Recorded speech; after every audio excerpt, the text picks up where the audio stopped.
Reka ngushimire wowe neza amatwi umva nkubwire mu mateka y'isi kuva nyine isi yabaho habaye abami benshi bashyinguranywe imitungo yabo y'agaciro. Ariko umwe mu bategetsi bakoze ibintu bitangaje kurusha abandi ni umwami wa mbere wahuje Ubushinwa. Nimvuga guhuza Ubushinwa, ni umwami wagiye uhuza ibice bitandukanye by'Ubushinwa, Qin Shi Huang.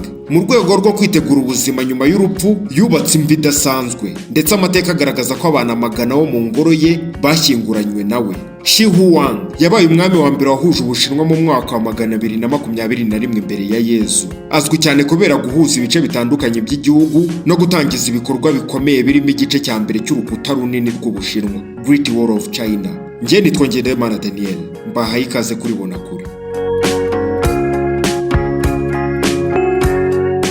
Nk'uko byanditswe n'umunyamateka wo mu Bushinwa Qin Shi Huang, uyu mwami yatangiye kubaka imva yakiri muto, kandi imirimo yayimazemo imyaka myinshi. Abahanga bavuga ko Qin Shi Huang yizeraga ko azakomeza kuba umwami no mu buzima nyuma y'urupfu. Niyo mpamvu yifuzaga kujyana na bimwe mu byo yakoresheje akiriho, harimo abakozi bo mu ngoro, abagore bo mu muryango we n'abamukoreraga. Urabyumva? Inyandiko za kera zigaragaza ko abantu barenga 300 bashobora kuba barashyinguranywe nawe, nubwo umubare nyawo ukomeje kugibwaho impaka n'abashakashatsi. Bivugwa ko bamwe muri bo bari abakozi b'ibwami, abandi ari abagore bo mu rugo rw'ibwami, bakaba barashyinguwe kugira ngo bakomeze kumukorera no mu buzima yakomezaga kwizera nyuma y'urupfu. Urabyumva? Imva ya Qin Shi Huang iri mu ntara ya Shinzi mu Bushinwa, ikaba ifatwa nk'imwe mu mva zikomeye kurusha izindi zabonetse mu mateka y'isi. Nubwo umusozi uyitwikiriye uzwaho uherereye, igice nyamukuru cy'imva ntikiracukurwa kugeza n'ubu. Urabyumva? Abashakashatsi bavuga ko impamvu nyamukuru ituma iyo mva itarafungurwa ari uko bafite impungenge zo kwangiza ibintu by'agaciro biyirimo. Ikoranabuhanga rigezweho ntiriremezwa neza ko ryabasha kubirinda kwangirika nyuma y'uko bimaze imyaka isaga 2200 biri munsi y'ubutaka. Mu 1974, abahinzi bacukuraga iriba hafi y'iyo mva bavumbuye igisirikare cy'ibishushanyo by'abasirikare bikozwe mu ibumba kizwe nka terracotta army. Ibi bishushanyo birenga 8,000 birimo abasirikare, amafarashi n'amagare y'intambara, byose byakozwe bifite isura zitandukanye, bikaba bigaragaza ubuhanga budasanzwe bw'Abashinwa ba kera. Urabyumva? Abahanga mu mateka bemeza ko icyo gisirikare cy'ubumba cyakozwe kugira ngo kirinde umwami mu buzima na nyuma y'urupfu, aho gukoresha abantu nyabo nk'uko byakorwaga mbere mu bice bimwe bigiye bitandukanye by'isi. Nubwo amateka agaragaza ko abantu benshi bashyinguranywe na Qin Shi Huang, hari abashakashatsi bavuga ko bimwe mu byanditswe n'abanyamateka barimo Huang bavuga ko bishobora kuba birimo amakabyankuru. Icyakora ubushakashatsi bwakozwe mu bisigazwa by'abantu babonetse hafi y'imva bwagaragaje ko hari abantu bishwe cyangwa bagapfana n'umwami, bikaba byongera imbaraga ku bitekerezo by'uko hari abashyinguranywe nawe.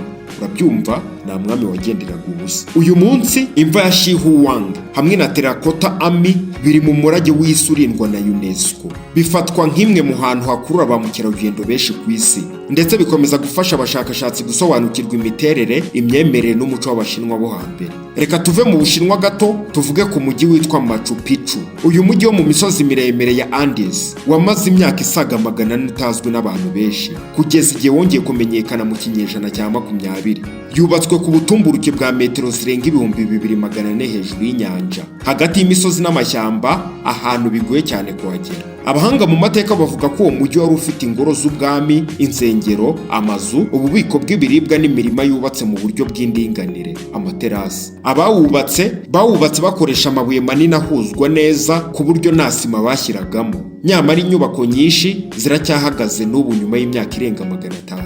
Mu kinyejana cya 16, igihe Abespanyol batangiraga kwigarura ingoma ya barenga, Machu Picchu nigeze ivugwa cyane mu nyandiko zabo. Abashakashatsi bemeza ko bishoboka ko batigeze bamenya aho uherereye, ari nabyo byatumye utangirika nk'indi mijyi myinshi ya barenga yasenywe muri icyo gihe. Nyuma y'uko abaturage bawuturagamo bawuvuyemo, Machu Picchu yagiye itwikirwa n'ibimera n'amashyamba. Uko imyaka yagiye ishira, isi yarawibagiwe neza burundu. Uretse abaturage bake bo muri ako gace bari bazi ko ari ibisigazwa by'inyubako za kera. Mu mwaka w'1911, umushakashatsi w'umunyamerika ageze muri ako gace ashakisha imijyi ya kera ya barenga. Abaturage baho bamwereka inzira imuganisha ku musozi wari uhatwikiriye ndetse n'ibimera. Ageze ku gasongero k'umusozi yatunguwe no kubona inyubako nini z'amabuye zari zigihagaze neza. Nubwo abaturage bo muri ako gace bari basanzwe bazi uwo mujyi, nibwo bwa mbere wari ugiye kumenyekana ku rwego mpuzamahanga. Nyuma yaho Machu Picchu yatangiye gukorwaho ubushakashatsi bwinshi. Abahanga basanze ari umwe mu mijyi yubatswe mu buryo buhambaye cyane mu mateka ya barenga. Hari abavuga ko ari ingoro y'umwami, abandi bakavuga ko ari ikigo cy'idini cyangwa ahantu hihariye hakoreshwaga n'ubumenyi bw'ikirere. Hari n'abemeza ko ushobora kuba arakuraga iyo mirimo yose icyarimwe.